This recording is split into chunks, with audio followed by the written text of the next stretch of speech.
The following podcast is a Jill Devine Media production. Christianity has become known for judgy people, strange words, ancient stories, confusing rules, and a members-only mindset. This is why I stayed away from the church for so long, but it's not supposed to be that way. I'm Jill Devine, a former radio personality with 3 tattoos, a love for a good tequila, and who's never read the entire Bible. Yet, here I am, hosting a podcast about faith. The Normal Goes a Long Way podcast is your home for real conversations with real people using real language about how faith and real life intersect. Welcome to the conversation.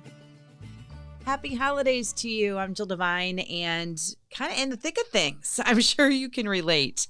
December is a really busy month. It's a busy season with preparing for gatherings with friends and family, school, Christmas parties, and then my youngest daughter, her birthday is in December, and then of course working for a church, preparing for Christmas services, and it could be a lot. And sometimes you don't even have time to reflect on what Christmas is about, the birth of Jesus Christ. But I just am here to tell you that don't beat yourself up. When you have the moment to reflect, do so, but don't add stress to your life, okay? One thing that I wanted to do in this episode was actually replay some audio from a couple of Christmases ago. There was a conversation that I had with Ryan Pfendler on Christmas myths, and I wanted to replay that because not too long ago, there was a conversation that was had in the hallways about some of these things. I'm like, wait, we talked about that. So it's a replay for you of some different Christmas myths that Ryan and I discuss, and I hope you enjoy it. I want to talk about Christmas. So with this faith journey that I'm going on, I think most people who have a little bit of background of Christianity know what Christmas is. I know what Christmas is. It's Jesus's birth. That's when we celebrate Jesus. And but what I didn't know is that it's not really Jesus's birthday. Like not my birthday, which is April 10th, or when's your birthday, Ryan? May 16th. Yeah. So now you know I expect a good gift. Yeah, exactly. Same. I was talking to one of our friends and coworkers about Christmas. This is all happening last year. Keep in mind, the last year was my first year as a church worker. So not only was I learning things from the back end of helping get ready for such big services, but then I started having some more questions. And so I was talking to our friend Kellen, and we were talking about Jesus and the birth, and who knows what question I asked, and it led to this conversation of, well, really, we don't know that it's December 25th. That's his birthday. That's just what we've chosen. And I'm like, what are you talking about? And it really thoroughly confused me. And so I thought, I'm bringing Ryan on for this one. He's going to break it down for me. So I thought that this episode could be kind of dedicated to myths, legends, things that maybe the average Joe doesn't know about Christmas. And can we start with that whole Christmas date, December 25th? That's not Jesus's birthday, or is it? Yes. So that's a great question. And I'm really glad I'm doing this episode. You know, when I was a teenager, I was Mr. Christmas, like listening to Christmas music November 1st, you know. Oh, And I'm starting to get back into the spirit of Christmas now that I'm, you know, starting a family and everything. So this is the perfect episode to get back into for me. good. And so your question was, is Jesus' birthday December 25th? And you were talking to our coworker. And the reality is, it might not have been, and it might have been December 25th. Oh, great. Yes. So where do we get that December 25th date from? And really, let's address what a lot of people might be saying now, which is some people like to say that Christmas, December 25th, that was just a pagan holiday that we stole from the Romans, and it's not really a Christian date. And there's this attitude around it that it's like a pagan celebration in disguise. Are you familiar with that book, the Dan Brown books, the Da Vinci Code? You ever seen those or read those at all? I know of them, but I've never read Yeah, it, never saw the movies, none of it. I would say that's kind of a book or a movie. If you watch the movie, I didn't read the book, I just watched the movie, but that's what really kind of popularized it amongst, teenagers in high school looking to go against the grain. They're like, see, I watched this movie and it says this stuff about Christmas Day maybe having some weird origins, and so that means Christmas isn't really Christian. That's what we're going to start off with addressing. They're kind of these accusations that Christmas Day was a stolen Roman holiday inspired by this celebration called Saturnalia, which was the celebration of the god Saturn, kind of started around December 17th, went through about Christmas Eve. Some people even say, this is where you see diverging thoughts. There are some people who say we stole it from the holiday Saturnalia, and then there are others who say we stole it as the birthday of this Roman god Mithras. So there's already a discrepancy there. Saturnalia is just one of many midwinter festivals. Now, there's about 4 days before Christmas, we have this thing on the calendar you'll see called the winter solstice. And that was a part of the year that was celebrated by cultures around the world. Cultures globally had midwinter festivals. You had, of course, the Saturnalia in Rome. In China, you had a holiday called Dongzhi. By the way, I'm about to butcher some cultural words, so please forgive me if I mispronounce these. The Chinese celebrate a holiday called Dongzhi. Iranians in Iran, they celebrated a holiday called Shabe Yalda. And then even Christmas itself, up until about the 11th or 12th century, it was actually called midwinter in England. And so this is not an uncommon time to celebrate something in cultures around the world. This isn't just a stolen day that we took from the Romans. It's something that, continents, halfway across the world were celebrating midwinter festivals. And so what you'll see in these midwinter festivals is this common theme of the celebration of the coming of light. Midwinter, the winter solstice, that's what we call it now. That is the darkest time of the year. And amidst that darkness, the people celebrated the coming of light. Think of it if you were to think of these midwinter festivals, it was a way of saying that even when the darkness is at its strongest, we know that the light will come, and we're celebrating. You could say the rebirth of the sun. You could say you're celebrating the return of sunlight after the solstice. But it's a way of saying that even when the darkness is at its strongest, we know that the light will come. And to Christians, that's exactly who Jesus was. Mm-hmm. Jesus referred to himself as the light in whom there is no darkness. And so to these early Christians, Jesus was really what these global cultures all longed for in these celebrations. They could have pointed to this midwinter time and said, oh, for so long we've been celebrating the coming of light. Well, this is the true fruition of that celebration. We're celebrating the true light that came into the darkness of the world. And so there's that angle to it, right? But then you could toss that out, because the truth is, I think a better argument for December 25th all revolves around symmetry. But these rabbis and early church fathers believed in a symmetry to great events. So they taught at one time that Abraham was born on the same date as the creation of the world, because they liked that idea of symmetry. And so that ideology was kind of adopted by early Christian fathers, and they thought, okay, Jesus died the same day he was incarnated, i.e., Jesus died on the cross the same date that he was conceived. What? It's just this. That's kind of a common thing that they did, especially they would do this to major prophets. They would do this to major religious figures. There was this idea that, a prophet dies or a major religious figure dies the same day they were conceived. They narrowed down the date of Jesus' death. They believed it to be March 25th. And therefore they said, okay, if he died on March 25th, he was conceived March 25th. And what's 9 months after March 25th? December 25th. Exactly. You're so smart. Exactly. I try. But that's really where the December 25th day comes from. It doesn't even necessarily come from those winter solstice holidays. It comes from what's 9 months after the date of Jesus's perceived conception, December 25th. Okay, that's where we get it from. So that's just an interesting little fact there that even I didn't really know until recently.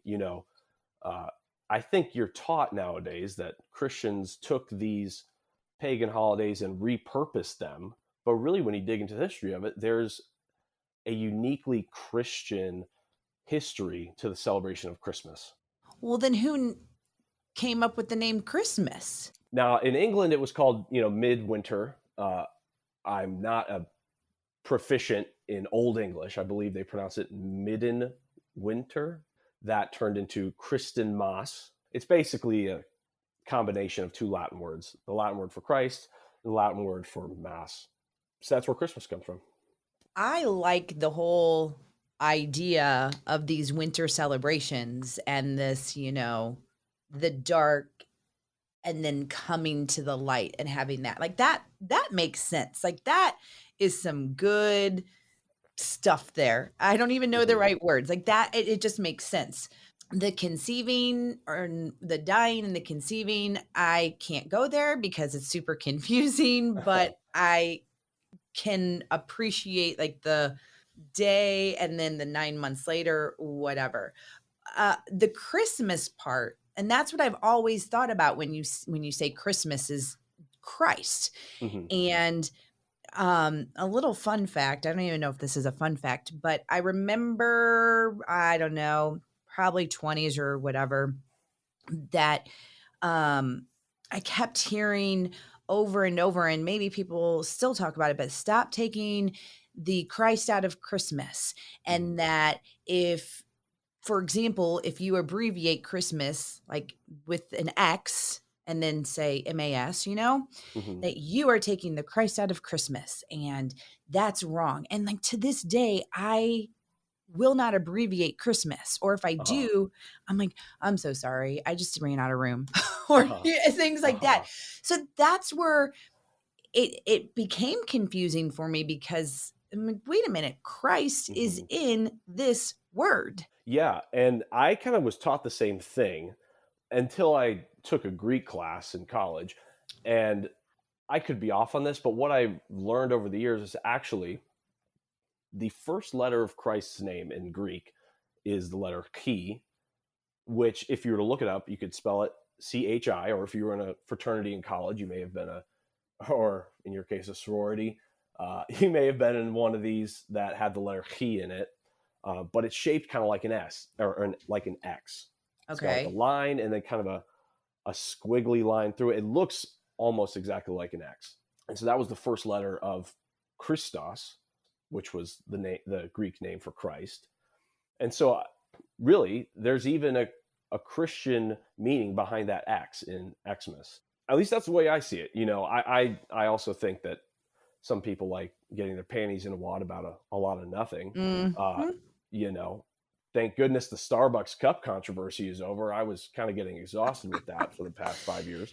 So you're saying it's okay for me to abbreviate it and not have to pray to God because I put an X there instead? Is that what I'm getting? I think so. I think, if you do it with what I just told you in mind, I'm sure you're going to be all right.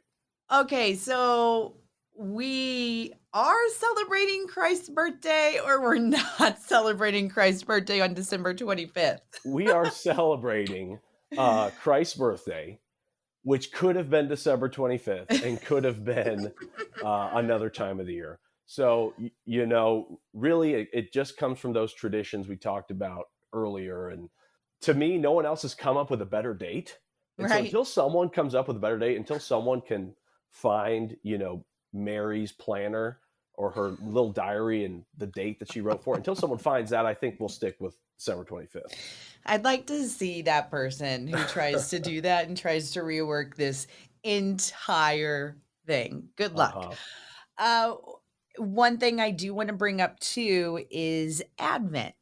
So A lot of people, and I just think that this is one of those things that sometimes you just grow up with it, or you just hear it over and over and you just go with it and you don't really know what it means. And so there's Advent calendars and there's Advent church services. And I had to look it up last year because I thought, okay, well, I'm now working for a church. I should probably know what these Advent services are.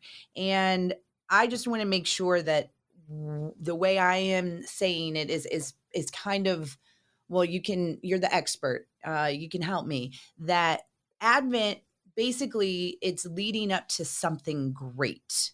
Mm-hmm. Is that really the gist of the meaning behind Advent? I believe what I've read on it is people aren't even necessarily sure where they can pinpoint the start of Advent. I believe they know that it started around 480, but they don't really know the exact origin of it themselves.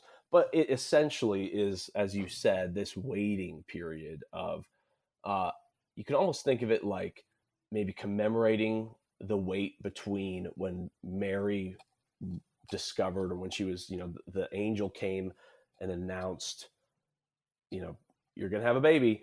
It's kind of maybe celebrating that waiting period between the Annunciation, and which is that conception time, and the actual birth. Again, you could even tie it into that coming of light into the darkness, right? We're in a dark time of year, and we know that the true light is coming into the darkness of the world. But I really think, there are some who even say that the whole point of Advent is to just build anticipation. Yeah, I did read that. Mm-hmm. Yeah, which, hey, you know what? I'm okay with it. A couple extra candles at church, if you got those there, not a bad thing. I will admit, though, that's about the extent of my knowledge to the history of Advent. Okay, before we wrap things up, anything Christmas related that you think that I should know, the listener should know? I mean, in all honesty and not joking around, this is a very important day to many, myself included. This will be the day that, at least in my household, we celebrate Christ's birthday. But I just wanted to see if there was anything else that you wanted to add. Yeah, don't be afraid to celebrate it, and don't be afraid to go all out for it. It's good to be kind of in this season of preparing and your heart and your mind for the coming of Jesus. And if you want to even emotionally put yourself in the position of Jewish people from 2000 to 2500 years ago, that's kind of the position they were in. How familiar are you, Jill, with what happened between the end of the Old Testament and the birth of Jesus? I think you can probably answer that question for me. Well, have you listened to this podcast? Right. Well, I wanted to give you the chance. Oh, thank you. But you really had, we talk about Advent, that's about 4 weeks of waiting between the start of Advent and the actual day of Christmas. Well, the Jewish people, the Israelites, they had about 500 years of waiting. So when you look at the Exodus, you see, let me not jump myself. At the end of the Old Testament, you get the Jews coming out of an exile in the country of Babylon. They've been released and brought back to, they're allowed to go back to Jerusalem. They've been in captivity in Babylon for about 70 years, and then they come back to their homeland of Jerusalem. Now, that might sound like a parallel, or might sound very similar to the book of Exodus, where you see the Jews, the Israelites, released from their captivity in Egypt, and they come back to the promised land of Canaan and Israel and Jerusalem, in that area that today we call the Levant. Well, if you're a Jewish person in 500 BC, during that release from Babylon, you might say, oh, this is just like, back in the Exodus, right? They grew up with the stories of Moses and how they were led out of their captivity in Egypt, and the Israelites come back to the promised land, and they conquer all the opposing peoples. They develop a strong kingdom. They've got great leaders under Moses and Joshua and King David, and maybe some of those popular names you've heard about in your Christian learnings before. Well, when the Israelites come back from their captivity in Babylon, it's not quite the same thing. They don't have the leaders like they did back then, and they don't establish this strong, independent kingdom like they did under Moses and David. They're still subjects to the Persians. And then not long after that, around the 330 BC, Alexander the Great comes in, and for about 150 years, they're subjects to the Greeks. The prophets, while they were in Babylon, were saying, you're going to come home and things will be restored and you're going to be this great, awesome nation again like you once were. Well, for the first few hundred years, they're looking at themselves like, what happened to these promises of a great restoration? And they're under the authority of all these opposing governments. They eventually, long story short, they win their independence in something called the Maccabean Revolt. They gain independence for about 100 years. And then the Romans come in and conquer them again. And so if you're a Jewish person in 1 AD, you're looking at some of those prophecies and like, you might be wondering what happened. God said he was going to restore us. And God said he was going to make us a great people again, a people that the world looked to. And it's been 500 years and that's not happening. Well, what they didn't realize was that the person they were waiting for was Jesus. They weren't waiting for a conquering king who's going to make them a great country. They were waiting for the King of Kings, the Son of God, Jesus, who saved the whole world spiritually, right? It was a spiritual restoration that God was talking about, not a physical one. And so when Jesus comes, he comes at a time of anticipation, maybe even a time of disappointment, of people wondering what's going on with these promises that God made to us. Is God really going to fulfill these promises that he made about restoring us? And the answer is yes. It didn't come the way they expected. It came in a much better way. And so during the season of waiting for Christmas, try to put yourself in the shoes of those people.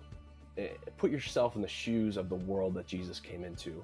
I think it's a great way of understanding the power of what his birth, his ministry, and his death and his resurrection. It's a great way of understanding what all of that meant. That's the reminder we need. So I'm glad you said that. And I'm glad that you brought that up, because beyond Christmas, there's always things that we're longing for. We're like, why aren't you showing up? And we definitely don't know how to be patient. So, yeah, good reminder there. Mm-hmm. All right. What's your one thing that you want for Christmas this year besides celebrating the wonderful birth of Jesus Christ? You know, I got married and became an uncle in the span of a week. And so I have yet to meet my little nephew, Ezra, but I get to meet him this Christmas. I'm excited for that. So getting ready to and looking forward to holding a little baby in my arms, my brother's son. So that's going to be exciting. What about you, Jill? Oh, well, thanks for asking. I just want to be present and patient. It can be very difficult sometimes when you have a bunch of different places to go, and with my daughters being little, and every month I write a new intention down for the month, and my intention: be present, see it through the girls' eyes, be patient. And so that's what I want to do for Christmas. That's what I want. I don't think Christmas is as magical as it is when you're your daughter's age. And so if I could go back to those days of Christmas, man, I would in a heartbeat. So seeing it through their eyes is just, it's insane. It really, truly is. It's so cool. So all of the meltdowns in between, I just need to just stop and think about what they're seeing and what they're taking in. So that's what I hope for Christmas. And I appreciate you coming on, and I can't wait for you to get back into the swing of things. Now that you're a married man, you're not off the hook anymore. It's good to be back.